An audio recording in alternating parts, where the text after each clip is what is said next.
Assalamualaikum warahmatullahi wabarakatuh. Semangat pagi dan salam sejahtera untuk kita semua. Siswa-siswi SMP dan MTS di seluruh tanah air, kelas online PPKN kembali hadir untuk menjumpai kalian semua.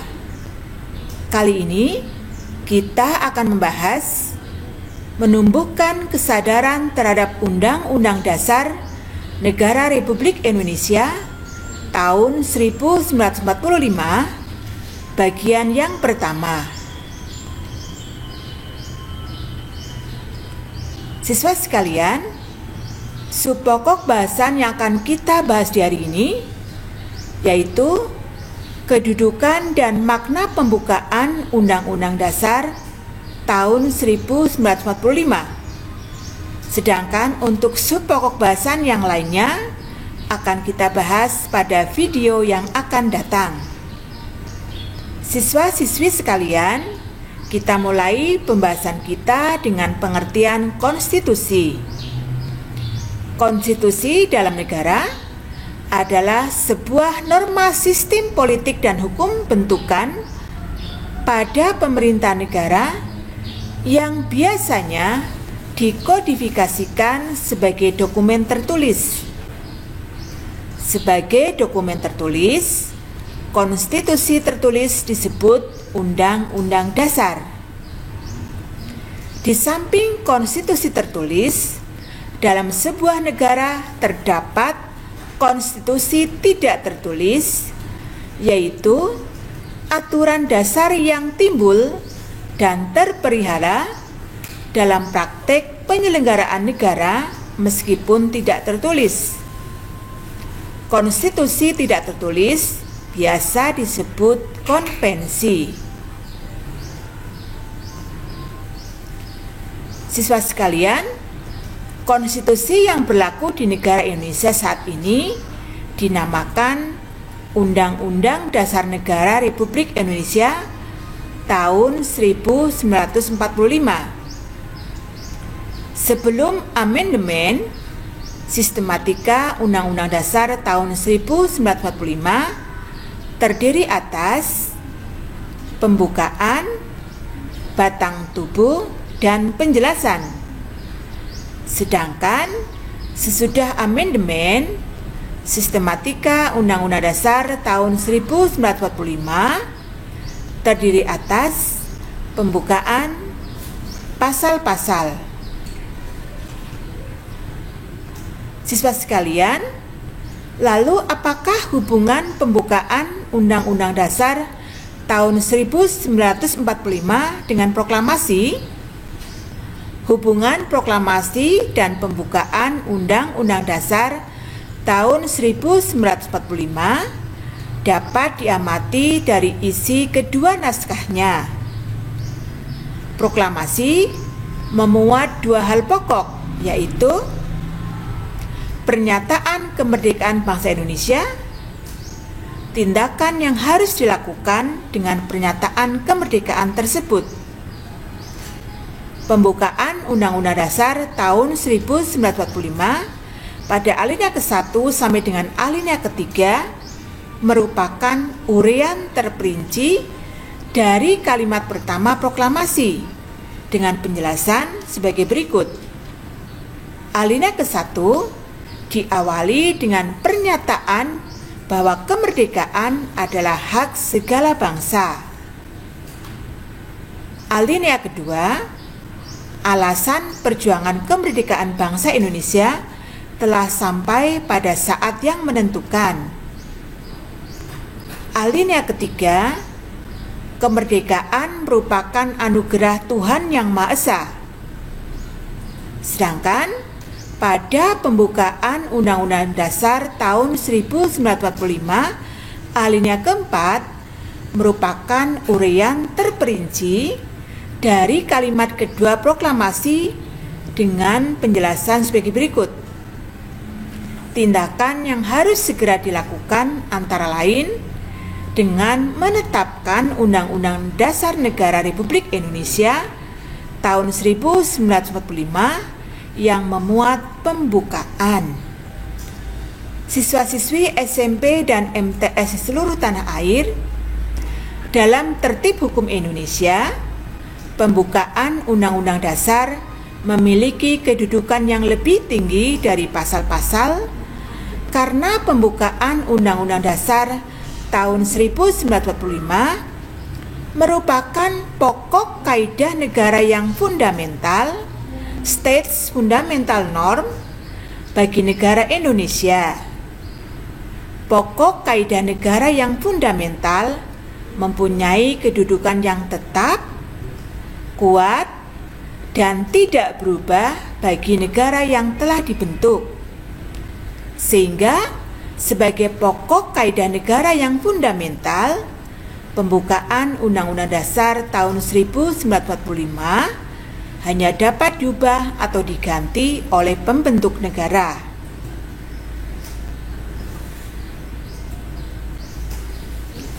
Siswa sekalian, sebagai pokok kaidah negara yang fundamental, pembukaan telah memenuhi persyaratan sebagai berikut. Yang pertama, berdasarkan sejarah terjadinya pembukaan Undang-Undang Dasar tahun 1945 ditentukan oleh pembentuk negara, yaitu PPKI, yang mewakili bangsa Indonesia. Yang kedua, berdasarkan isinya, pembukaan Undang-Undang Dasar tahun 1945 memuat asas falsafah negara, yaitu Pancasila, azas politik negara, yaitu kedaulatan rakyat, dan tujuan negara. Yang ketiga, pembukaan menetapkan adanya suatu Undang-Undang Dasar Negara Republik Indonesia. Siswa-siswi SMP dan MTS di seluruh tanah air, pokok kaidah fundamental yang terdapat dalam Undang-Undang Dasar tahun 1945 meliputi 1. Pokok-pokok pikiran yang diwujudkan dalam pasal-pasalnya. 2. Pengakuan kemerdekaan sebagai hak segala bangsa terdapat di dalam alinea pertama. Yang ketiga, cita-cita nasional yang terdapat di dalam alinea keempat. Yang keempat, pernyataan kemerdekaan yang terdapat di dalam alinea ketiga. Yang kelima, tujuan negara terdapat di dalam alinea keempat. 6. Kedaulatan rakyat yang terdapat di dalam alinea keempat. Dan 7. Dasar negara Pancasila yang terdapat dalam alinea keempat. Nah, siswa sekalian, Undang-Undang Dasar tahun 1945 disusun dalam masa revolusi, tetapi nilai-nilai yang terkandung di dalamnya adalah nilai-nilai yang universal dan lestari. Universal mengandung arti bahwa pembukaan Undang-Undang Dasar tahun 1945 memiliki nilai-nilai yang dijunjung tinggi oleh bangsa-bangsa yang beradab di dunia dan menjunjung hak asasi manusia. Lestari mengandung arti mampu menampung dinamika masyarakat dan akan tetap menjadi landasan perjuangan bangsa. Siswa-siswi SMP dan MTS di seluruh tanah air, kita teruskan pembahasan kita pada makna alinea pembukaan Undang-Undang Dasar tahun 1945. Makna alinea pertama, yang pertama, dalil objektif, yaitu bahwa penjajahan di atas dunia harus dihapuskan karena tidak sesuai dengan peri kemanusiaan dan peri keadilan. Yang kedua, dalil subjektif, yaitu aspirasi bangsa Indonesia untuk melepaskan diri dari penjajahan. Siswa sekalian, makna alinea pembukaan UUD 45 pada alinea kedua. Alinea kedua menunjukkan ketepatan dan ketajaman penilaian bagi bangsa Indonesia, yaitu yang pertama, bahwa perjuangan bangsa Indonesia telah mencapai tingkat yang menentukan.